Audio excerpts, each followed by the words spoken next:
Hey, what's up, folks? Welcome back to the Winning Drive. I'm lifetime Longhorn Rod Babers. Pleased to be joined by fellow lifetime Longhorn, the young prodigy C.J. Vogel, and our own coach, former high school football coach at Belton Brownwood as well. Also played college football at Abilene Christian, coached there as well. Was on the staff at University of Texas for multiple head football coaches. And now you can catch his work. You can see his on his nice hat right there. That's a nice hat too, right there, Coach. ShipleyRanches.com. It's our own coach, Bob Shipley. Yeah, that's a nice one. Hey, Coach, by the way, I was wearing the hat yesterday and boom, sparked up the conversation actually when I was out at lunch because somebody was like, is that the Shipley Ranches? I was like, yeah. No, it's the fake one. Yeah. I was like, hey, it's only Shipley Donuts and Shipley Ranches out here. That's all we know. So if you ain't one of them Shipleys, then I already know what you're talking about. But that was great. It was great. So they were hanging out in Tuscola. That's where they had some family out in Tuscola or something like that. So they were talking about the Shipleys and, of course, the McCoys, who are legends there, of course. Anyway, getting back to it, we got a lot to get into on the show. We got lots of recruiting to get to, recruiting nuggets. Cisco says, Coach, I finally listened to one of your songs, Greatest Mover of Man 3. So good. Well, I don't know if I've heard that one. I don't know if I've heard that one. I don't know if Coach that one. It didn't turn out as well as I hoped that it would, but it was just a song about, music is such a powerful mover. It can make you laugh, it can make you cry, it can make you, it can make you fall in love, it can make you dance. It just all the different things. And so I was writing this song. And I told my wife, I said, I got a really good idea for a song. It's going to be music is the greatest mover of man, and she said, other than God. And I said, oh, yeah, you're right. So the hook is other than God, music is the greatest mover of man. But anyway, it's okay. It's not my best work by far, but it's a fun little song. Yeah. No, man, that's I like that. Yeah. Coaches get great random inspiration for these songs. I mean, it comes from all over the place too. Man, you ain't lying. I lived through a lot of it. Yep. That's what got me into writing again, when you got stuff inside and you got to get it out, And I was going to grief counseling after my wife passed away, and the lady said, you need to start writing, getting these feelings out, And I said, well, I don't know. I write songs. She goes, that's even better. So. It's even better. Yep. Then you can share it. That's what the beauty of writing songs. You can journal it or put it in a diary or something, but then you write a song, you get to share it. Others get to experience it. They can relate to it and all that kind of stuff. And then you just talked about it, right? Mover of men other than the Lord, of course. Yeah. You get to inspire folks to heal like you, part of the therapy of it all, and to come out on the other side, right? The only way out. Yeah, right. So it's good stuff, Coach. Yeah, it's therapeutic. I applaud you, Coach. Yeah, they say you can't teach an old dog new tricks, but BS. You can teach an old dog. No, I've been writing songs for about 40-something years. I just never have really done much with them. Well, there you go. That's a new trick then. I like it, Coach. Keep them coming. That's a new trick. Yeah, start putting them out there. People like it. All right. Thanks to you guys for joining us. We appreciate you no matter where you're joining us from. I know it's a little belated, but happy Father's Day, Coach. And happy Father's Day to everybody out there. I know it's a little bit late. Yeah, that was yesterday, but we know a lot of you got out there really, really got a chance to enjoy that holiday, and some spent it with us, so we appreciate you guys for that. Anything you guys want to talk about, of course, you know how it works. Throw out your questions, throw out your comments. We'll try to address as many of them as we can. Super chats jump to the front of the line. You can interrupt the show at any time. We'll talk some recruiting. My man CJ's got some recruiting nuggets to share with you. Also, we'll dive into some topics. Pro Football Focus has their ranking of the top running backs coming out for the upcoming draft. And yes, they put a Longhorn on that list. We won't even tell you who that is because it could be a couple of guys. We'll talk about that coming up. Also, I want to get into the most impactful transfers. Fox Sports had a list of the most impactful most impactful freshmen, most impactful freshmen coming in. Pro Football Focus did have a list of the most impactful transfers, which we'll get to. But I want to get into the most impactful freshmen. And there's also a Longhorn that I did not expect. I mean, that was a great freshman class, number one class in the country, but there was a Longhorn listed there who is supposed to have an impact that I want to talk about a little bit too. So we'll get into a couple of those topics. Also, we'll dive into a conversation with my man Stevie Lee, lifetime Longhorn, my former teammate. He always shows us on Monday, courtesy of Hard Grove Roofing, and we'll do that early on here too as well. All right, before we talk to Stevie, congratulations are in order. Texas won the Directors Cup 4th in 5 years. So just want to throw it out there. We have not congratulated them on this particular show, but I didn't know, guys, how close it was. Matthew, if you could pull up the Danny Davis tweet, I believe it was Danny Davis who threw it out there because he did some research on the standings and the score and all that kind of stuff.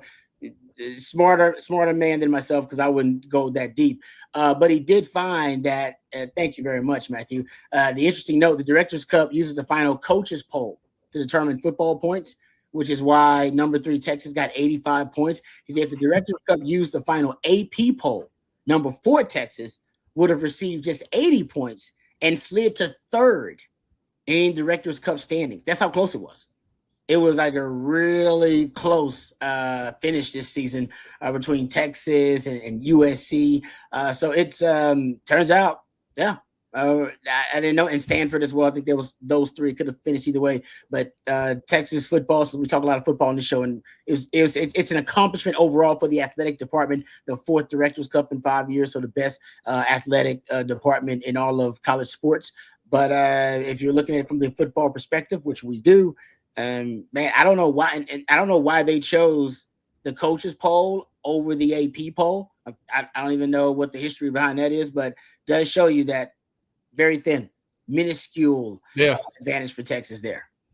Razor thin. And normally you don't see these the Director Cup kind of the finalization of the standings come down to the wire like this. Yet, hey, credit to Texas for pulling it out. I know it kind of came down to a few races on the track and field circuit late Saturday evening, and credit to the Longhorns for getting the job done. But yeah, real tight. There's a number of sports that you could look at and say, a place or two difference would have deterred them from winning this, 4 and 5 years. So pretty cool. It's another feather in the cap for Del Conte and the rest of the athletics department. But yeah, that is a pretty interesting note that had it been, one way or the other for the football standings, then, hey, you probably don't have the trophy coming back to Austin. Yeah, like I said, we talk about it from the football perspective, but you're right, CJ. It could have been, we could look at it from probably any other sports perspective, and you could find an example like, oh, man, Texas tipped the scales here, tipped the scales there. So it was a really close race. I don't know how close the previous Directors Cup standings have been for Texas in recent years, but that one turned out to be really close. So shout out to Danny Davis for throwing that out there. Nice research there at Danny Davis. Worth the follow at _ Danny Davis. Worth the follow if you are a Longhorn fan. All right, we'll get to some recruiting here. I want to get CJ's thoughts. I know you guys have questions, so throw your questions out there. And yeah, I know there's also some Texas baseball news that I think CJ is going to get everybody up to speed on as well. But CJ, overall, the recruiting weekend, the official visits, I know Matthew does have that list. And by the way, I think Stevie's back with us. Stevie was having some technical issues, but I think he is back with us. So before we get to the recruiting news, let's hit Stevie as Stevie is there. I'm here. Okay, we'll make sure. All right, I was going, make sure that we give you some time if you could come back in, whatever. But appreciate you, Stevie, as you join us every Monday, courtesy of our good friends at Hard Grove Roofing, with offices all over Texas, Louisiana, and Arkansas. If you're having any concerns about your roof, or you haven't had your roof inspected, maybe you've been living in a house a while and haven't had your roof inspected, or a new roof, it may be time. So reach out to our friends over at Hard Grove Roofing, hardgroveroofing.com, 512-645-3202. Don't try to DIY that, folks. Leave it to the professionals at Hard Grove Roofing. We appreciate their ongoing support of On Texas football and sponsoring the winning drive. All right, Stevie, thank you for joining us, man. We appreciate it. How was your weekend? Happy Father's Day, by the way. Happy Father's Day to y'all too, man. CJ, are you a dad yet? No. What about spring break 2018? Well, Coach, no. No. You say what he said? No. No. I still got a while before before I'm celebrating Father's Day. So I know for the three of y'all, it was a fun afternoon. For me, it was just another day sitting on the couch. I was actually out at the airport stalking recruits. You know how it goes. But one day I'll be kicking my feet up by the pool, drinking something nice. Yes, exactly. Stevie was. Hello, Stevie. When you get married? Like what age? Because you was married by the time CJ was. CJ, what are you? 26? 27. 27. When did you get married? CJ? I got married out of college, so 06 we got married. I know Stevie got married pretty early. Yeah. Right. Yeah. Well, thanks to you, Rod. Come on, man. Hey, like I said, all I did was she said she wanted to meet a nice guy. And it wasn't hard because I didn't know that many of them. And I was like, Stevie, she was talking about, no, I don't know about nice guys. She's talking about from a relationship standpoint, like somebody at that point. Listen, guys, what were we, Stevie? Was our sophomore, junior, something like that? And I was a freshman. She was exactly. It was her second day on campus. Yeah. And then she was like, any good guy? I'm like a real good man, a good guy. And I was like, actually, I do know one. He's actually a really good man. Like I can guarantee he ain't gonna do you dirty. And that was Stevie Lee. I was like, I can guarantee he ain't gonna do you dirty. Boom. There you go. We building a whole life together with two girls, man, and they treated me good yesterday, bro. I stayed in bed all day. What? Nice. Yeah. Oh. Stayed in bed all day, and they brought me food. They took me to I don't want to give them any pub, but they it's a pretty good restaurant, Haywire, in the Domain, and it was really nice, really good. So I say they took me. I rode on the passenger seat, but I pulled out my wallet to pay for the dinner. I was like, hey, that's all right though. It's about the family time. Yeah. And you got breakfast. You got breakfast in bed. You got more. You got, I think, catered to more than most fathers do on Father's Day. I probably did. And then, they gave me this. They gave me this, my name on it. It's a Yeti cup, Stevie Lee. But then they put that on the back. Well done. Hashtag girl dad. Yeah. Damn right. You're damn right. Proud one too, by the way. Damn proud of it. All right, Stevie. Let me ask you. There's a lot of recruiting talk right now. I don't think I just want to ask you about your final 5 schools and your recruiting experience a little bit. So a lot of guys. I mean, we're getting young guys who are committing for the 2026 class. I just want to know, just real quickly, were there other schools that you considered, and what was your process like? Was it Texas all the way, or did you stray and look at some other spot? LSU. I mean, you're from Louisiana. Yeah. So I really took my recruiting process very, very serious because I had no alliance to anybody as a kid. Yes, I am from Louisiana, so I would go down to LSU during high school. They would give us free tickets because we were, recruits. Even as a freshman, I would get free tickets. So anyway, I would go down there a lot, but it was Jerry DiNardo, and Jerry was losing every home game, so I didn't like that. And so my official visits was Miami, Florida, UCLA,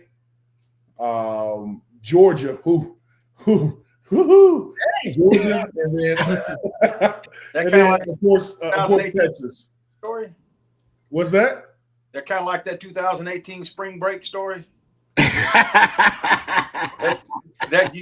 he got a little perk in his step when he started talking about that Georgia visit.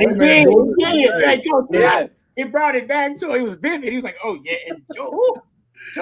Hey man, Georgia and Athens, Georgia, they got some peaches down there. Let me just say that. That's all I'm gonna say. There's some peaches down there. I already know. You're talking about the emojis too, y'all. Yeah, man. Absolutely. But yeah, I did not know where I was going, so I really honed in on the recruiting process. I really wanted to do real estate, and so I was looking at everyone's business school. I really took it serious, at the time, and I wish I was 20 years younger so I can take it serious right now and actually get some money out of it. But yeah, all those schools. Butch Davis was at Miami, and there was some. Jim Donnan was over at at Georgia, and then I committed. This is my story, and Philip Geiger's story as well. Yeah, we both committed here to Texas, and because we were mid-year graduates, we came out in December, and right when we committed, Nick Saban got the job at LSU. Like days later. And I do remember he made the call, tried to flip me, and I was like, man, I just committed to Coach Brown. I'm going to Texas. And he was like, thank you, but we'll always be here for you. So I didn't need him. So but we did meet up with him. We did meet up with him. Was in that Cotton Bowl. Yeah, we did. Yep, no doubt. Yeah, and I was like, all right, let's go and whoop some ass, So they won it all the next season. They did win it all the next season. So that same team basically came back and won it all. Yep, they did. They did. So I would have had a national championship. I would have gone there.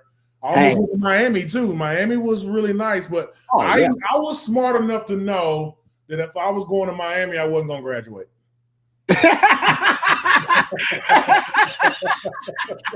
You knew that old man Stevie, 40-some-year-old Stevie knew. Yeah. He's like, nah, man, I got to channel my old Stevie and make the right decision here. The reason is the visit that we went on to Miami was Halloween weekend. Oh, South Beach, Halloween weekend. And Brian McKinney was my host. Picture that Brian McKinney, Stevie Lee, and Philip Geiger and on South Beach for Halloween in Miami. Come on, man. Coach, that was spring break 2019. Wow, they put out the big guns for you too. Yep, they did. They did. All right, there you go. I don't think I ever heard that. I didn't even know those are your final schools. I don't think I ever heard your final five. That's interesting. Yeah. I like that. Yeah. And they got the call from the dope. Those are the final five that you can drop, or you can they can pay for. But I drove up to Arkansas. Drove over to A&M. Okay. Drove out to Tallahassee. I did a camp over at Tallahassee at Florida State. So I really took it serious, man. I really did not know where I was going until I got here, met my teammates, who is now still my good friend now, Rod Babers. The team was just welcoming. Coach Brown was welcoming, and then you can't turn down this world-class city that we live in, So it's just a great place to come to school, play football, and meet some really good people. My guys over at Hargrove Roofing, I'm building with them, and I built a career here, man. So I love my choice. I love all the people that I met here. I know.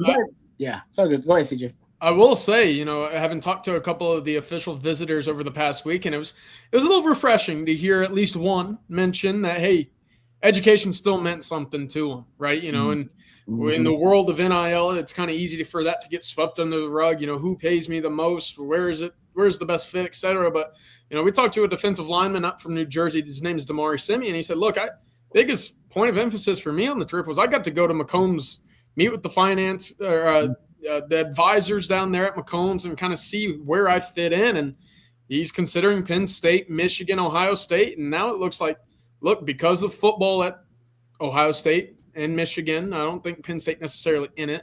But the three schools that he's at, Michigan, Texas, really good business schools, it looks like a decision will come down to the two of those schools moving forward. So, Stevie, I'll go back to you. How much of that was a part of your recruitment? How often was that pitched to you on all your official or on your big visits as your recruitment continued? You mean the academics side of it? Yeah.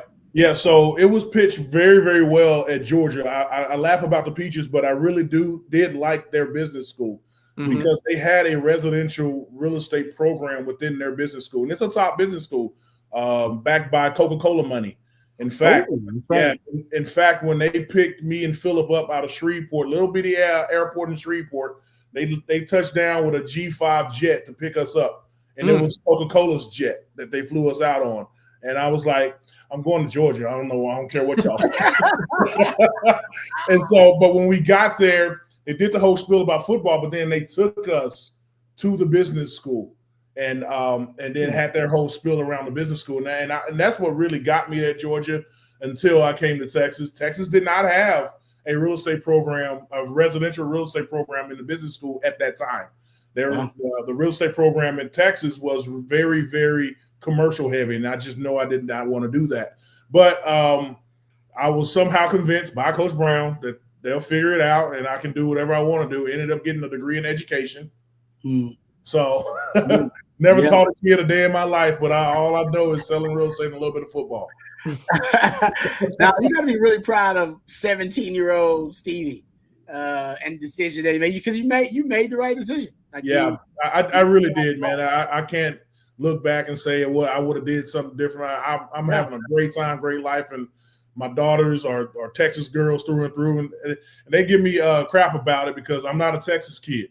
They are, so Louisiana up my Texas is what they say, So is that, I think I know the answer to this. So what's the advice you give to a 17-year-old? You probably have given this actually, because you know some of those prospects actually.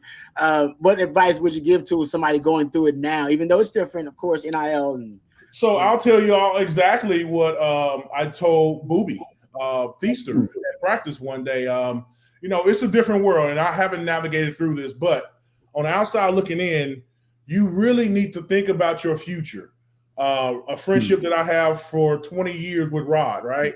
That's what you get here at the University of Texas, but also it's going to be a balance nowadays, right? I mean, you want to talk about academics and see what you can do. Life after football, because it's not it's a cliche now, but it is true. It's not about the 4 years; it's the next 40 years, right? Mm-hmm. Yep. So you really got to think about that, but it's a delicate balance right now, because you got to think about that, but you also got to take care of business with the money, right?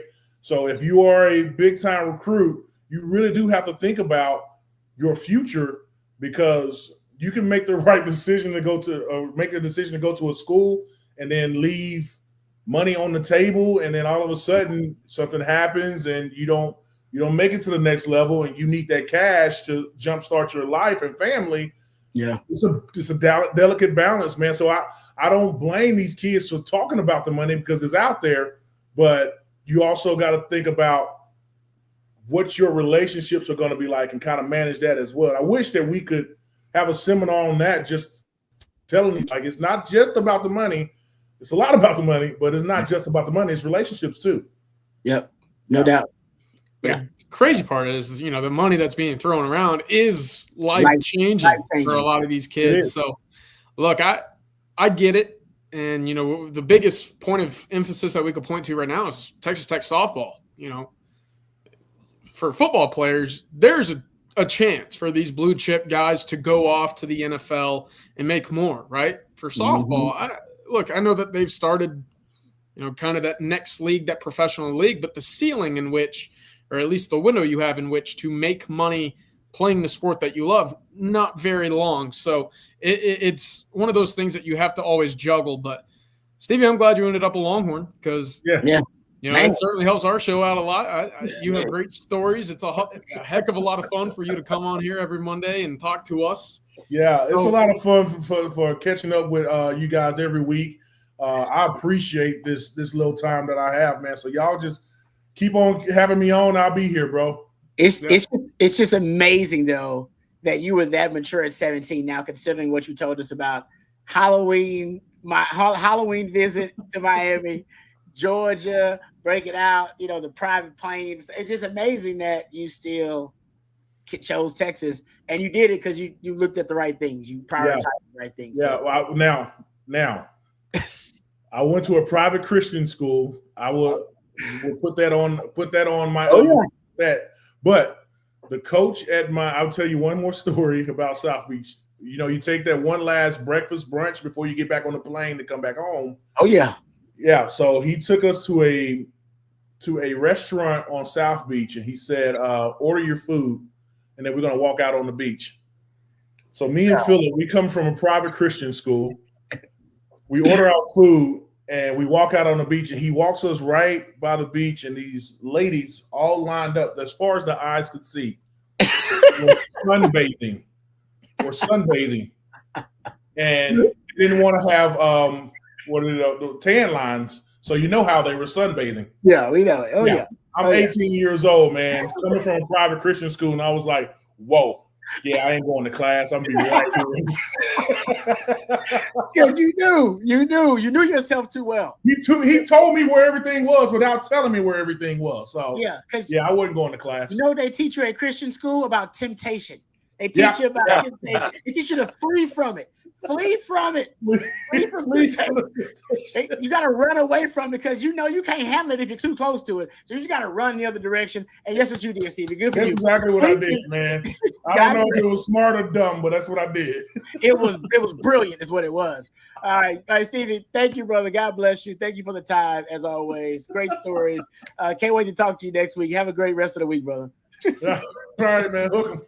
See you, Stevie. Thanks, Stevie. Happy Father's Day. Happy Father's Day. That is great. See, I've been knowing Stevie for 2 decades. I had never heard those stories. That is great. He knew I can't go to Miami because we'd have never heard from Stevie again, Coach. We know what they're telling what Stevie be into these days. He might be living a whole different life. Who knows? All right. That's not a bad one to live down there in Miami. I'll tell you that. Yeah. No, you're right. No, I trust me. I've been to Miami a couple of times, and yep. I mean, I would be a different person in Miami too. Even the homeless people are attractive in Miami, so it's one of them places. All right, let's get to a couple of questions. Thank you guys for sticking around with us. Stevie's always great. All right, UT Tyler Guy says, "Hello, winners. Do y'all see Sark ever hiring a Texas high school coach? If so, any up and comers you could see? Doesn't seem to be his prerogative." He's brought some guys on the staff from the high school ranks, right? They haven't been necessarily a coach, right, Coach? No, I don't think so. But I think one thing that Mac told me years before he ever hired me was that it's really difficult to hire a high school coach from Texas because when you do, you piss off the other 10,000 high school coaches, or actually it's more like 20,000. You know, they get the feelings hurt, and so anyway, I think I don't see that happening. There's a lot of great high school coaches, there's no doubt, but college, the landscape of college football with the NIL and with recruiting basically being year round and recruiting being such a key element in it. Some of them are Chris Gilbert's a natural recruiter. Mm-hmm. He just hasn't made that transition. He wanted to coach. He went to North Texas and was coaching there, and then of course got offered as the special assistant to the head coach. He came back, but it's a tough thing to do. It's just really hard to make that transition to the next level, especially in the SEC. A guy from high school 1 year, and that unless he was a fairly young guy with with some great coaching, playing experience at the college level that had a relationship with the coaches. But I think it's, I say yes, hire high school coaches on your staff in different positions for recruiting.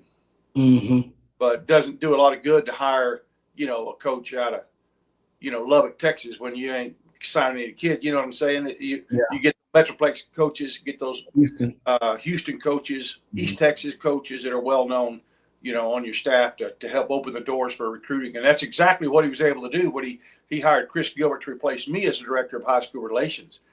It opened doors to him in the Metroplex and the Dallas ISD in that area that hadn't been open since Bruce Chambers was on staff. Oh, yeah. Yeah, Bruce Chambers. Yeah, I remember Coach Chambers. Yeah. And Coach Chambers came directly from high school, did he not? Carter. Yeah. Coach at Carter.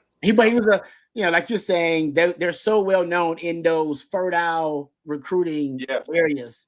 And Coach Chambers was well known, and Coach, you yourself well known, got great relationships. So I understand that. And right now, it's just a different culture and different landscape of college sports in the world even back then. So I'll say for Sark specifically, look, where he's gone to add position coaches as of late has kind of been more from the NFL. So he's pulling down, if you will, than pulling up from the high school ranks. And, and in today's day and age, you don't necessarily need that elite relationship guy, because money's going to be the thing that basically bridges all gaps and opens all doors for you. So for Texas now, we've talked about some of those elite recruiters back in the day, Rod. You certainly have been around some, and without being an elite position coach, I don't want to say that there's not a spot for them anymore, because there always is going to be a need for guys on your staff that you can get along with everybody, right? Yeah. Open doors with anybody, shake whoever's hands, whatever. But at the end of the day, unless you're, punching guys in and out of the draft every single year, it's going to be tough to overcome the gap between an elite position coach and a guy that's just pretty good. And that's where Sark's kind of been targeting his coaching staff over the last few years, is go out there, find guys at the NFL level, come to some of the up and coming gems and add them to the staff so that his players can develop on the field and then go to the league. Yeah, Coach Sark likes NFL experience of some kind. He whether you played there or whether you coached there. He does seem to like that to be of course it helps in recruiting, but I think he likes being able to say, hey guys, that's our goal. Is kind of your goal. We want you guys to get to NFL. We're going to teach you NFL systems, NFL terminologies, NFL methodology. Even Sark mentions the NFL a lot. Talks about, hey, ways to solve problems, whether you're looking at the from an administrative perspective or you're looking at it from a schematic perspective. He talks about, hey, the NFL has already addressed this issue. We should look at what the NFL has done. So CJ makes a good point there about how Sark looks to the league a lot for his coaches. All right, good question there. And thank you for the super chat, UT Tyler guy. I really appreciate that. Before we move on, let's thank another one of our sponsors, our friends over at Von Lane. We appreciate Von Lane, their ongoing support and sponsorship of ON Texas football. And I know a lot of you out there, it's a bit of a hassle, right? A toss-up when you're trying to get to the major Texas cities, trying to get to Houston, trying to get to Austin, trying to get to San Antonio, trying to get to DFW. You deal with the airport chaos, right? Deal with the potentially delayed flights and all the stress that you have to deal with an airport experience, or do you brace yourself for hours behind the wheel, battling traffic, dealing with road rage, and burning an entire day of productivity? Well, there's a third option, and it's better in every way. Our friends over at Von Lane. I've taken the Von Lane several times. I've taken it to DFW for business. I've taken it to Houston to go visit family, and each and every time, folks, it has been a relaxing, luxurious experience, and I love it. My wife actually loves it too. She's taken it a few times. You arrive at a luxury hotel terminal, no TSA lines, no long-term parking lots, just a seamless boarding experience that takes minutes, not hours. You settle into a plush leather seat, a hot towel, pillow, and blanket are at arm's reach. Your attendant offers complimentary snacks, beverages, and on select trips, a full meal if you'd like. And if you need to relax, you can lean back and enjoy the ride. But if you want to stay productive, there is high-speed Wi-Fi and power at every seat. And while you're unplugging or powering through, the Von Lane team, they are monitoring traffic in real time, using smarter routes and efficient detours to keep your trip smooth and on schedule. And now is the perfect time to plan your fall travel. Booking is open through September, so whether you're headed to a college football game, like a lot of you will be, or a weekend getaway, or a business trip that needs to be done right, Von Lane makes the journey part of the reward. Von Lane serves Austin, Dallas, Houston, Fort Worth, San Antonio, and in the Southeast, Atlanta, Nashville, and Memphis as well. Visit vonlane.com. That's VONLANE.com. Use the code OTF25. That's OTF25. You'll save $20 off your first ride with Von Lane. That's Von Lane Elevated Regional Bus Transportation. All right. Thank you very much to our friends over at Von Lane. Okay, let's, CJ, before we dive into some of these questions, I want to get your thoughts about the weekend. Let's talk about recruiting with Stevie Lee and his recruiting experience. There was a big recruiting weekend for the Longhorns. The official visitor list was quite lengthy. Tell us your thoughts about overall how you think it went for Texas. Do you think there are some leans one way or the other? Or do you think the Longhorns are likely to get one, maybe two of these guys to commit sooner rather than later? What are your thoughts about how the weekend went in recruiting for Texas? Yeah, I thought it was a good weekend for the Longhorns. It wasn't as crowded as anticipated coming into the weekend, and I know that we didn't necessarily see the true fireworks from week 1 to week 2 with 5 commitments in the June 6th official visits. But look, I think there are some commitments coming from this past weekend. I thought the Longhorns did well. They hosted a lot of out-of-state prospects, and when you look at some of the names that they were in for, look, a lot of big national recruitments are you having to battle for. Jalen Lott being one, Felix Ojo another. But then you go to that defensive side of the ball, and basically everybody outside of your defensive back commit, Yaheem Riley out of Austin Anderson, is out of state, right? You had 9 defensive players come in for this weekend, 8 of them from the out of state, 5 from Georgia. So a heavy amount of out of state prospects right here. And, I thought Texas did a great job for Dre Quinn. I talked to him a little bit afterward. I thought Texas did a great job for Xavier Griffin, Braden Rouse, Samari Matthews, the only cornerback that Texas brought in. That was by design. Now it's going to be really interesting what happens on the defensive front. Of course, with some movement, maybe headed elsewhere with Lamar Brown, who came in last weekend. Does Texas make a big splash with the Vodney Cleveland or Damar Simeon, who I mentioned earlier in the year, or earlier in the show? Right now, I think Texas has done a great job. I would expect maybe 2 silence out of this group. I know Jerry Hamilton and I have done, Jerry Hamilton's done a great job covering on his end from this weekend over at On Texas Football. So I would look at the number as 2 for now coming out of this weekend. Okay. I talked to Jerry and I was asking him, which one of those guys you think Texas should is probably prioritizing or should prioritize. Not Texas is in his mind. They should prioritize kind of based on either the roster or just overall needs.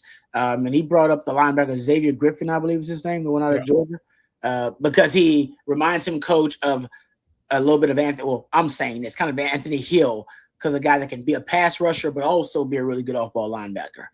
And I think Texas, that's a luxury you don't want to lose. You get one of those guys. Ain't a lot of them, but Anthony Hill is the best in college football, and Xavier Griffin, he says he's got some really good traits as a pass rusher as well. So. It's just amazing that they're recruiting at this level, and they're not able to pull the trigger on some guys that they would normally be hooting and hollering, to get a commit from, because they have to be so careful, and make sure that they're getting the right fit, and go past the talent and just look at making sure it's the right fit for the culture and for the program. And there's some guys that you see that we're recruiting that have committed somewhere else, and there's a good chance that some of those guys got a call and said we're not going to be able to follow through with this, maybe because of some things that they found out about them or whatever, or they just came to the realization that they're not going to be a culture fit, as well as this other guy in the same position that we feel like maybe not that far off athletic wise. But it's hard to, you don't want to, you don't want to miss a guy and then him come back and beat you, playing for your rival or something, because obviously that's a lot of motivation for a player. Right. When they feel like they got snubbed by their dream school, then they go play you later on in their career, and they want to make you pay for it. Oh man. Yeah. Do you remember Texas? Did Texas ever have this much of a presence in Georgia while you were on staff? No. The one kid that I remember very vividly saying, "Whoa, I can't believe Texas ended up landing him out of Georgia," was Kenyatta Watson.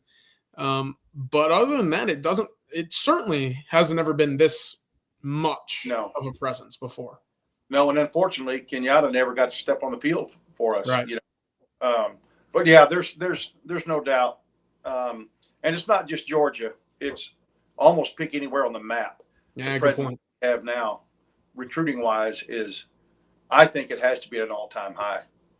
No, it's got to be, yeah, and it makes sense though. Like I said, I've been tracking the metro areas producing the most NFL draft picks since 2020. Actually, that's when I started tracking it. Atlanta's like 15 draft picks ahead of DFW. They are far and away the most fertile recruiting metro area in the country, and it's not even close. Like it'd be DFW, and DFW, you guys know, half the damn roster for Texas, well, at least a third of it's probably from DFW because it's such a fertile recruiting ground. I mean, Atlanta's damn near doubling up Houston in that number, and Houston produces a lot of I wish I could go kind of track it from years past. I don't know if we've ever seen anything like what's going on in Atlanta recently. Yeah, they're deep. 2 kids out of Buford. You go to Gainesville, Kell. Look, all the big name schools, Texas is bringing on to campus for official visits, which is further than they've been in previous years. And that's after a Justice Terry and Amari Winston and Nick Brooks, who's lighting it up as well. They're doing a heck of a job. And, to your point, Rod, it's a big reason why Alabama's been so successful. It's the reason why Georgia is able to retain talent as easily as they do. And you see South Carolina, Clemson, Miami, Florida State, all trying to get some sort of territory in the state of Georgia because they are just so deep in athletes. Yeah, it is. It's really impressive. So Sark just and look at Sark building that staff too, right? How many guys has he brought onto that staff who have ties to Georgia in some way, form, or fashion? Sark knows what he's doing. All right, let's hit some of these questions here. We got a few good questions. How about this one from Carson for you, CJ? CJ, what are your thoughts on the new left-handed pitcher we got from Mississippi State? A little palate cleanser here. Yeah. A good addition for the Texas baseball staff. Luke Dotson, the left-handed pitcher, out of Mississippi State, committed to the Longhorns today. He was on campus last weekend. I like him a lot. And look, Texas, for whatever reason, the Texas staff values left-handed bats, left-handed arms as much as anybody I've ever seen. How about 34 strikeouts and 23.1 innings? Pretty darn good. That's more than 14 Ks per 9. That normally anything around 9 or 10 is an elite number. He's up around 14. A 3.09 ERA. And he's up to about 96 on his fastball as well. So can certainly bring the heat from the left side. A guy that I figured to be in the bullpen for next year. I think Texas is going to have a heck of a group of arms. Of course, this is just the first edition. I think there are many more that they're after at the moment. And you should start to see them falling through in terms of commitments here in this week or so. Okay. All right. Good stuff there. Appreciate that. How about this one from Cisco? With the expected athleticism on the O-line, do you see Texas running more duo? Throw this one to you, Coach. You see Texas running more duo. They like duo, by the way. I remember when Jordan Whittington came out, he was talking to the Rams, and the Rams stated that, and by the way, the Rams ran more duo than anybody else in the NFL the last couple of years. And he stated that he liked block. That was his favorite play, is blocking on duo, because he said it meant Texas was going to win the game. Because he said basically when they had a lead in the game, they would just line up in a certain formation and just shove duo down the opponent's throat. And he said that was his favorite play. Rams like that about Jordan Whittington. Said that was one of the reasons that they drafted him. Jake Majors was interviewed before the draft, and he was asked what his favorite play was, and I believe he said duo as well. So they run it. Coach, I don't know how much they run it. That's a different discussion altogether. But do you think they'll run more of it now that I guess maybe the strength of the O-line, some of the strength of it may be in the interior now as opposed to at the tackles? Yeah, I think that's yet to be determined. I mean, from my viewpoint, because the offensive line, they've got some development to do. I mean, they've lost some big holes in that offensive line, and I think it just depends on how much they progress and how well they play. Obviously, it's always going to be, on the play sheet. But I would think maybe 26, probably run it with a little more confidence. But, that's just a speculation on my part. Nobody really knows, for sure. But I would have thought if our running back situation would have been more solid last year, you'd have seen a bigger dose of it last year. Yep. I tend to agree. And look, again, I think we all kind of are hoping that interior gels. The one thing I do think, Rod, that we could talk about is that quote unquote athleticism, right? Trevor Gooseby at 6'7", basketball kid, Brandon Baker, a guy that comes from a 5-star background as well out of modern day. Look, you're going to have some dudes there. Now, are they ready for the challenge? Well, it certainly helps when you go against a Colin Simmons every day in practice, right? So that's one benefit of having to go against the best of the best in practice every day, is that when you come to practice or when you come to the games, it doesn't feel like a foreign, subject to you to go see other elite talent. But that group as a whole, I think, has a ceiling perhaps a little higher than last year. But until we go see them put it out on the field, I think it might be a little long to predict them to be significantly better from the start. Yep. Those quotes I was talking about here, I'll give you the Jake Majors quote first. Okay, so Jake Majors asked, what was your favorite play to run in the playbook? Something you got excited about in the huddle. Jake Majors responds, quote, I love duo. I think I have to say that as an offensive lineman. One of our best plays was a gap pass, backside screen to the running back, but we sold the gap pass and flipped it to our running back for an explosive play. He said that was one of our favorite plays too. But he mentioned duo, and the Jordan Whittington quote was, and this was actually pretty funny because they asked him what was his favorite personal play. And he said, that's a great question. He said, we had this regular run play in our playbook called duo. And we'd get in our bunch formation. And when we're running this play repeatedly, we're basically telling you that we're beating you both mentally and physically. He said it was our statement play, if that makes sense. That's what Jordan Whittington said. And I remember them running that like late in games when they would be up on an opponent. They're like, all right, let's impose our will. That's what the big humans are for. The speed is for early in the games. All right, you exhaust a team by having to run after you and catch you. All right, and have to defend your speed late in the game when they're tied in the fourth quarter. That's what the big humans are for, to lean on them and impose their will. And that's how the blueprint of Sark's construction of this team is supposed to work.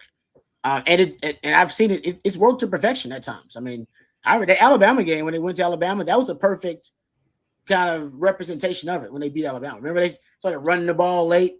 To what it was like a 6-minute drive late to close out the game, and then early on in the game they were taking shots and speed. That's ideally how Sark wants a game to play out. Yeah, they did against Arkansas and Fayetteville this year too. Yeah, exactly. You're up by 7, you want to run out the last 7 minutes or so, and they were able to do just that. I know some folks weren't happy because the spread wasn't hit, but whatever. Point being, you found a way to win a football game, and you did it by running off the entire, or basically the last half of the last quarter, without allowing the opposition to touch a ball in one game or one score game. That's ultimately the job of the offensive line. I'll say this too, and about Texas running more power and gap schemes. Since Sark has been at Texas, there's only been 2 running backs. All right, only 2 backs that have had more gap scheme carries than zone scheme carries. And they've come in the last 2 years. Jarrett Gibson last year and CJ Baxter the year before that. And they gradually have started to run a little bit more gap and power schemes. They're a zone running team. That's just predominantly, even though they try to be balanced. When you look at the concepts they run really well, that they're zone concepts. Like that's their idea because they do that really well. They have a balance in gap power schemes with zone run concepts, but they're not great at running the gap power scheme. That's why they're not great at short yardage. That's why Sark's got running in and arounds and behind, between the legs, snaps and stuff like that in short yardage. They're not great there, and they're not great on the goal line because those are power situations. So I think the hope is that what Cisco's kind of, I think, looking at here is that they'll be better in those situations overall. Maybe duo is a big part of that, but they have run gradually more gap power schemes in the last 3 years. And like I said, the only 2 backs I can find that have more gap power runs than zone runs have been CJ Baxter in 2023 and Jarrett Gibson in 2024. I think that says something. I think that's a trend, in my opinion. I like that research, Rod. Yeah. Thank you, brother. All right, let's thank our friends over at Flat Creek before we move on here. We got a couple more questions, but let's thank another sponsor before we move on. Our friends over at Flat Creek Estate Winery, just minutes from downtown Austin, and they've won award after award this year for their vintage wine, Super Texan. One of my favorites, actually. I believe my wife actually had a bottle of Super Texan this past weekend. It's probably not there anymore, because we had a good weekend. And Super Texan will do that. So they have Super Texan available at your local specs. They also have a display at our local central market here. So the good word is getting out about the wines over at Flat Creek Estate Winery. Not only do they produce some of the best premium wines on the market, and the Super Texan is one of their most notable blends, but they also have a really good rosé and a really refreshing Pinot Grigio that I've tasted too. It's a great wine. Just try it a couple of times, and I guarantee you, you'll become a devoted fan of Flat Creek wines, just like myself. But not only do they produce some of the best wines on the market, but they also have a gorgeous venue with barbecues and wine tastings every single weekend. Perfect for a day date with your significant other or a weekend getaway with your significant other. That's Flat Creek Estate Winery, flatcreekestates.com. Really appreciate them and their ongoing support of On Texas football. All right, getting back to the questions here. Someone says, Rod, Marco, Rod, do you remember your best meal you got during your recruiting visit? Oh man, that's a good question. I don't. That's a great question, Marco. I know here we went to, I believe we went to Ruth Chris here. I think, and now they go to VY Steakhouse, I believe. I don't know what I think they switch it up, but I think one of the meals, the really nice one I went to, I think we went to Ruth Chris. And Ruth Chris is Ruth Chris. That was really nice. I'm trying to think where I went on the other visits. It doesn't stand out to me. The meals didn't stand out to me. I'll admit that. I wasn't really about the meals. There were other things that I was looking at, to prioritize on the visit. So yeah, I'll admit Ruth Chris stood out to me because that was probably the nicest steakhouse I had been to in my life. Well, probably it definitely was. So yeah, that stood out to me. And that's probably why I came to Texas. One of the reasons I came to Texas. Where'd they have y'all staying, Rod? Four Seasons. Still to this day, same place. Yeah. Yeah. They got a good deal over there. Yeah, that's their spot. Yeah. All right. Let's get back to it here. Questions. How about this one from Cameron? He says, Rod, you mentioned on Sunday school that you hope for more empty formation. Can you talk about the uses and skill players you would like to see Texas exercise in this formation? Yeah, I'd like to see them go empty from heavier sets. And present power personnel and pivot to play action pass principles from empty. So 21 personnel, 2 backs, 1 tight end, 12 personnel, 1 back, 2 tight ends, and then spread teams out. Because most of the time, teams they'll counter with their own 40 personnel, with 4 DBs. And then you spread them out from heavier sets, and then you can just find the matchup. They would do this all the time with Bijan, which was great. They'd go 21 and they'd go empty, and then there'd be some poor linebacker, poor schmuck on Bijan in the slot on the number 3. They'd be like, dude, they're about to make you look bad here when Bijan run the seam on you or run the skinny post on you. And that's how it worked. So if you have, an athlete you want to isolate a matchup, empty is a great way to do it. But you got to do it with the personnel you present. So I like to see them do it out of some heavier sets. Because when you're in 11, they're already a nickel anyway. They're ready for you to throw it. You can spread them out. You can still have the advantage of empty and the stress it puts on defense. But it's hard to find the matchup advantage you're looking for as much. Now Jaden Blue was like that too. They go empty with Jaden Blue at times, or they go what I call quasi-empty, which is great. Or they go empty reload. Reload is when you start out empty and you reload the backfield by motioning the back into the backfield, which I think still gives you a lot of the same advantages of empty because you got the indicators. They're man coverage because they got traveled and all this kind of stuff. But they go quasi-empty. Go watch Jaden Blue in the Ohio State game on those wheel routes. Go watch where he is. Coach, half of his body is outside the tackle. That Ohio State linebacker should have been like, hey, Chad, something weird's going on, man. Look how far this dude's out. Go look at half his body is outside the tackle. He's basically outside the backfield. And then empty is when you got nobody in the backfield. It's quasi-empty. They basically got him halfway there, and each time he just ran that wheel route on him. And it was a way for him to cheat because he's still in the backfield technically, but he's also out of the backfield technically. And he did it both times, so I know it was intentional. It wasn't just, I just happened to line up, splitting the tackle. No, hell no. You knew what you was doing, and it was brilliant. The fact that Ohio State didn't pick it up, that's the problem. Well, not the problem for us, but the problem for them. I would just like to add to that, Rod, most people probably know this. Most of our viewers probably know this, but in case you didn't, the defensive coach will not make his substitutions until he sees what the offensive personnel is. And so there's people in the press box that are they're looking, they're counting heads, and they're looking for personnel, and they'll go, okay, this is, whatever personnel the offense is going out. So then the defensive coordinator counters with their, You know, Yep. they've got 10 personnel defense. They've got a 21 personnel defense. They've got 12 personnel defense, you know. And so that's how the manipulation, as Rod was talking about, that's how the manipulation occurs, because they see you in, you know, a running, you know, with a running offensive personnel on the field, then all of a sudden you're empty, and now they've got problems because they got the run stoppers in there and not their pass stoppers. And Coach just said it at the end there, and I've heard Sark say this too, Coach. I'm trying to get run defenders in coverage, and I'm trying to get coverage defenders to come stop the run. Yeah. Because most of the time, it's very rarely they got 11 guys that do both really well. Yeah. Very rarely. You're trying to get them in situations. So that's why he likes a lot of tight formations. And I know, Coach, you don't love these, but he like a lot of the bunch formations because Sark's trying to get them DBs in on the run support. And a lot of it does become that at times. You become secondary, tertiary run support when you're that close to the line of scrimmage. That's kind of why he likes some of that stuff too. Or he likes a screen game where he can get a lineman out there blocking DBs and then get DBs in compromised situations. So he talks about essentially what Coach just said. I'm trying to get you to do something that you don't want to do or you ain't good at doing, period. It is just that simple. All right, getting back to it. Oh, we got a super chat here. Thank you, Jay. Thank you for the super chat. See, I know this is random, but I just realized the other day that this will be the first year it's all Sark team, no Herman guys left.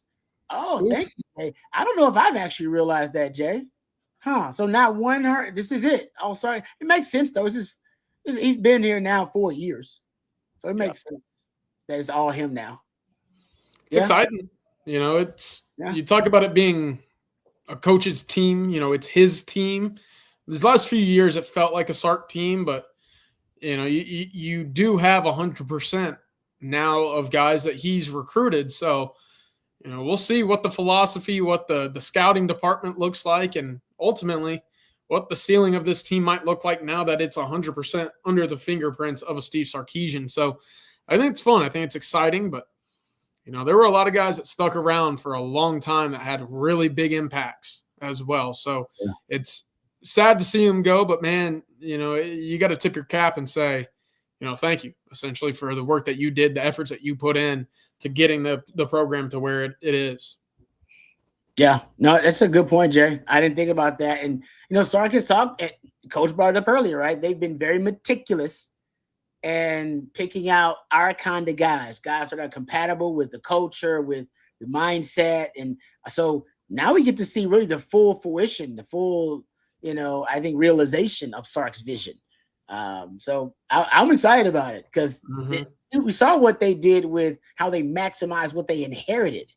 Yeah. So I can't even imagine what they're going to do with the guys that essentially the guys that they brought in that had their perfect like mindset, the coveted traits that they wanted, the work ethic, all those things. The other guys, you know, they might have had those things, but the coaches didn't know, and they didn't know necessarily how to pull it out of them. They didn't know what motivated all of those guys because they didn't recruit them from high school and out of high school. But some of these guys they are, and I think it should, in my opinion, I think this is where Jay is going. You should see Texas take the next step because maybe that's the bump. Is that he had him right from the beginning? Yeah, you could tell in the recruiting too. Is one of the ways that Texas defensively is winning that battle of being having the wrong personnel on the field is that they've recruited so many great players that can play different positions and they're so versatile. Yeah, you know, and I think if you ask me, what trait do you see Sark, you know, year in and year out? What is consistent? And that is that he signs guys that have a lot of talent that are very flexible in terms of the way they could use their talent and versatile. The versatility, I think, is one of the greatest assets that he has recruited, especially defensively. Especially defensively. That's a good point. But just like you're talking about, you know, the Jaden Blues and those guys, you know, that can hurt you out of the backfield, you know, the way that they've been doing those versatility on offense as well. Yep.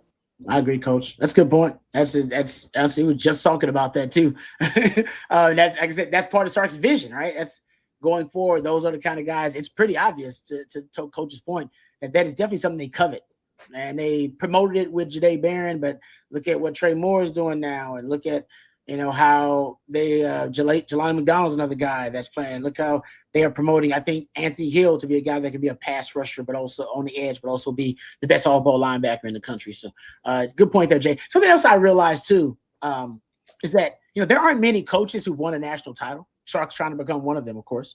How many are there? 3. And we went through this list the other day. It's not many. I think it's just 3, ain't it? Yeah. It's just Ryan Kirby Day, Smart, Dabo, Dabo. Kirby. That's crazy. That's because that's a Nick Saban stat, by the way. That is a Nick Saban stat because Mac just retired. So it's only 3 that I can think of. That's right. Because Jimbo's not coaching. Yep, Mac retired, and Sark's got to play 2 of the 3 on the schedule. And I'm gonna predict. I think he's gonna end up playing Dabo again in the playoffs. Shoot, last year he played all 3. Yeah. Yeah, exactly. I think exactly. I feel like this is going to be part of the story for Sark, is that he's going to take down all of them. Yeah, because Jim Harbaugh, right? Jim Harbaugh left, so that'd have been another one, right? Yeah. So So to your point, CJ, I feel like, and what's been another theme for Texas randomly? Just talking about kind of the football gods here, right? Just kind of working their magic for the storylines. A lot of rematches for Sark. Right, the Washington was a rematch, and you got the Ohio State one coming up again as a rematch. What I mean? It seems like I predicted he's gonna play Georgia. I said it would be 4. I think I said 5 times in 2 years, just because you had him on the schedule, of course. But I was predicting you're gonna play him in the postseason, in a title game or in the playoff. I think you're gonna play him again this year, somewhere in an SEC championship or in the playoff. I think you'll see him again. I think you'll play him twice again, and so it's like these hurdles that Sark's got to overcome to get to the mountaintop, right? I think he's going to beat the championship coaches, right, to prove his pedigree. I think he's going to. We talked about Georgia. We talked about Atlanta, and Atlanta being right now the mecca of talent, the mecca of football talent in this country. And Sark knows that. He's got people on his staff that got Atlanta background and Georgia ties, and he's got to beat Georgia, literally the program, all right, to win the SEC and to silence the haters and the doubters after what we watched last season and witnessed. And Kirby Smart is arguably now the best defensive mind in college football. And Sark is in the conversation to be one of the best offensive minds. I feel like the storylines are setting up where Sark's got to overcome these specific hurdles for him to get to the mountaintop. So I'm going to predict, not only on top of my Georgia prediction, I think he's going to see Clemson again in the playoff. You got to beat Dabo again, and this time Dabo wanting revenge. And revenge games have been another kind of theme for Sark. Whether it be the Bama game, the revenge game there, Ohio State's one you got to get, that kind of stuff. Yeah. Oh, speaking of, can you bring up Matthew the Deege? I don't even know how you pronounce this. Deeg or Deege. I don't know if you guys have seen this. Deeg is the name of him. He brings up all these really interesting stats. He was talking about Texas and Georgia, speaking of.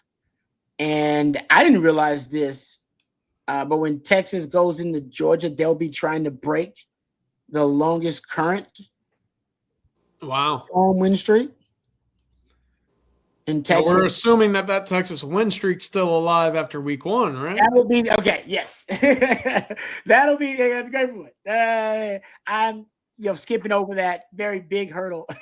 Well, yeah, and on the flip end, I mean, look, that's not an easy road or home schedule for Georgia. Take away Marshall, take away Austin Peay. Yeah. But Alabama looking to bounce back in year 2 under Kalen DeBoer. Ole Miss with Austin Simmons, I think is going to have a pretty good team, this year.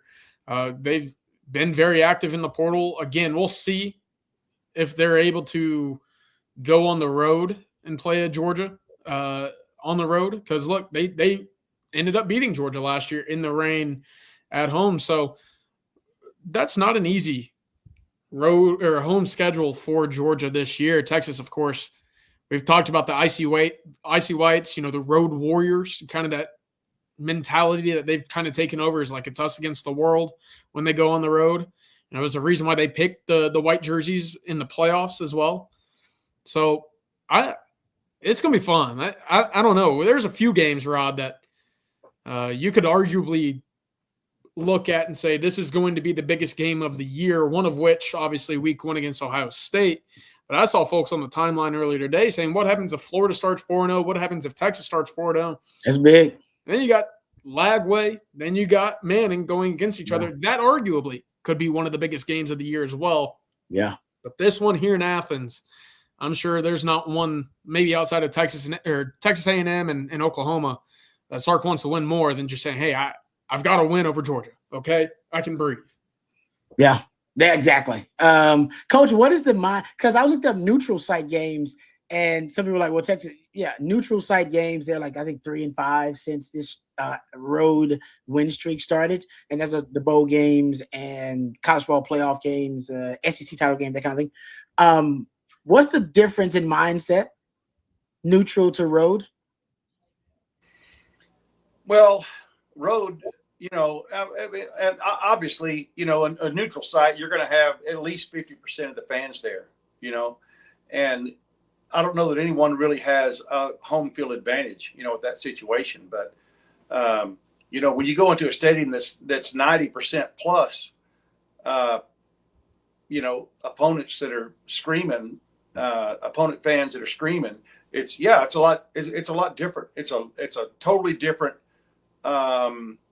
atmosphere, because when you're at OU or you're playing for the championship and in Dallas or SEC championship or wherever you're playing, you're going to have a lot of friendly people there cheering you on. It's not like when you do something good and you're playing at Georgia, you're not going to hear much noise when you do something good. So it's definitely a lot tougher being at Georgia or at Florida or whatever, rather than a neutral site. Yeah, like they just play, I guess, tougher games at neutral sites. College football playoff games, right. SEC title games. A lot of those have been just tougher matchups. But interestingly enough, we'll see. You might be right about that, CJ. I don't even know if we'll be worried about either one of those streaks by the time the two teams play, because both of them have some pretty tough matchups before that. Thank you very much, Matthew. Appreciate that. Let's thank our last sponsor of the evening, our friends over at South Point Dodge. Then we'll come back and take a couple more questions in today's program. You can score an easy extra point this season when you get to the point with our friends over at South Point Dodge. Right now is a great time for you to head on over to South Point Dodge, folks. They have over 600 vehicles in stock right now, including, folks, which is right now great for them because you can head over to South Point Dodge right now and get a great deal. They have what they call employee incentive pricing. That means you get the real deal and you pay what the employees pay right now at South Point Dodge. Also, right now they have the all-new 2025 Ram 1500 available at South Point Dodge. You can get the real deal today and drive away in the all-new Ram, proven to last. You can get something new, something used. Maybe you need a trade-in. Maybe for you, it's about a car, a truck, whatever you need. Our friends at South Point Dodge, they can accommodate you. They are Austin's automotive everything at southpointdodge.com. And you go see them off of I-35 in South Austin, or you can go online at southpointdodge.com. We appreciate their ongoing support of On Texas football and their sponsorship of the Winning Drive. All right, getting back, we got another question here. Doug says, speaking of Jared Gibson, how did he do this past spring and summer workouts? Any news from Jared Gibson? Yeah, there hasn't been a whole lot of movement. Guys are all back at summer conditioning. What more can you really report than guys are running around, right now? So Jarrett Gibson, I know that he had a strong spring, still getting his body right. And that getting right for him would be about 215 up in that 220 area for this upcoming fall. So the biggest thing is he earning the trust of the Texas coaching staff, something that he kind of fell out of favor early in the season last year with a few fumbles. Right now, I haven't heard anything to lead me to think that he's going to be in the doghouse to begin the season or behind the 8 ball for a few guys. I know that room is a little bit more crowded right now, but all in all, running back 2 to enter the year, assuming that CJ Baxter gets on the field a little bit later this fall as well. So Trey Wisner, Jarrett Gibson, and then Christian Clark likely going to be a rotation. James Simon, another name who we've heard has had a great spring leading up to this point of the offseason. So just waiting to hear more about, the summer conditioning, some of the workouts, and then really what these fall camp practices look like come August. I'm excited to hear about all that. Yeah. What are you hearing, CJ? What are you hearing on your boy CJ with his? I'm hearing some good things about Baxter's, workouts, things like that. He some people are putting it out there. Maybe he'd been cleared. He wasn't cleared. He has not been completely cleared yet. But right. Are you hearing good things? Yeah, I think optimistic is the best way to put it. With CJ Baxter, that is a long way to come back from a torn ACL, MCL, PCL. Throw a letter in there with an S, with a CL, right? Something in his knee is still a little not right, And so he has been cleared. He has been throwing a little bit with the team, some 7-on-7 settings, just kind of working out with the quarterbacks and some of these organized get-togethers with the offenses and stuff like that. But other than that, I think the best way to describe it is optimistic towards the middle part of the season for me. I don't think he'll be a big factor against Ohio State. I look at that Florida game in Gainesville to start SEC play as kind of the true timeline to get back on the field in maybe an extended capacity. And even then, I wonder if he's going to be able to bear the load of a 15-20 touch game week after week. I just don't know until we see it closer onto the fall. But all in all, positive that he's out running, that he's out catching, that he's out with the guys once again. Because as much as it is physically, I mean, mentally, you feel absent. You feel like you're not there with the team. And then you got to overcome the mental side of things where you got to regain the trust of your knee. So the more that he's out there, the better it is, obviously, in my eyes, as long as he's not overextending himself. But right now, it's still inching back day after day. Speaking of, I think this is a nice segue because I know we're about to end things. Matthew, could you please bring up the running back rankings from Pro Football Focus? Because they actually had, and I think this is actually relevant because they also ranked the top ranked running backs coming out for the 2026 draft, the upcoming draft. Both running backs got some love here. Pro Football Focus did rank the Longhorns, thank you very much. In the 2026 draft, they have CJ Baxter as one of the top running backs that would be considered among the top the 2026 draft. And recently they did the rankings for the Longhorns and their running back rankings. They did overall as running back groups nationally.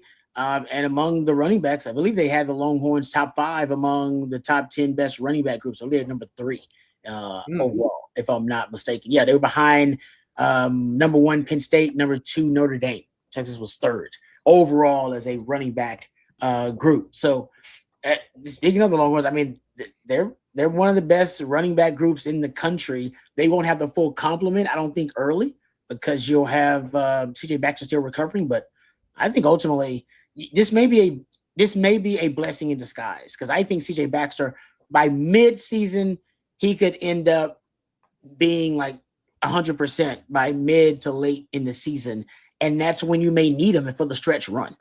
And the belief is that if you're that deep to be the 3rd best running back room in the country, then maybe some other guys like a Jerry Gibson, James Simon, Christian Clark.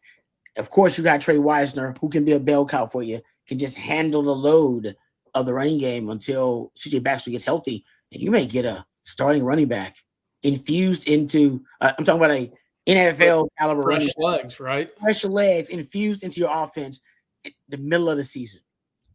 That could be a blessing, man. It really could.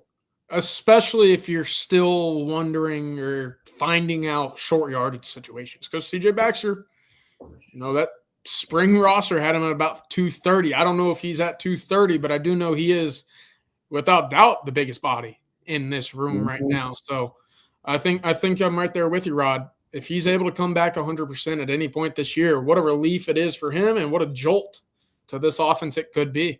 Yep. Fresh legs. All right. Thank you guys for the questions. Thank you guys for the super chats as well. Thank you to Matthew behind the scenes. He's the real MVP. If you want some other great nuggets of wisdom and knowledge from CJ and Bobby Burton and from Jerry Hamilton and Jeff Howe as well, Blake Monroe, on TexasFootball.com is where you need to go. And right now is a great time to do it. You can become an OTFOG. That is a code you need to use to get a 1-year subscription to OnTexasFootball.com for just $39.95. You won't find a better deal than that. Like I said, the stuff we cover here is just a fraction of the content that is over at OnTexasFootball.com. So go check that out. OTFOG is the code that you want to use. Thank you to Matthew behind the scenes. He's the real MVP. Coach, appreciate all of your wisdom. It always brings great knowledge and levity and insight to the show. Thank you guys for all of your participation. CJ, appreciate you as always. We'll be back, of course, on Thursday with another winning drive. Thank you to our sponsors. Thank you to Von Lane, vonlane.com. Use the code OTF25 and you get $20 off your first route with Von Lane. Thank you to Flat Creek Estate Winery. Thank you to South Point Dodge, southpointdodge.com. And thank you to our friends at Hargrove Roofing. Speaking of Hargrove Roofing, we appreciate Stevie Lee coming on each and every Monday as he does.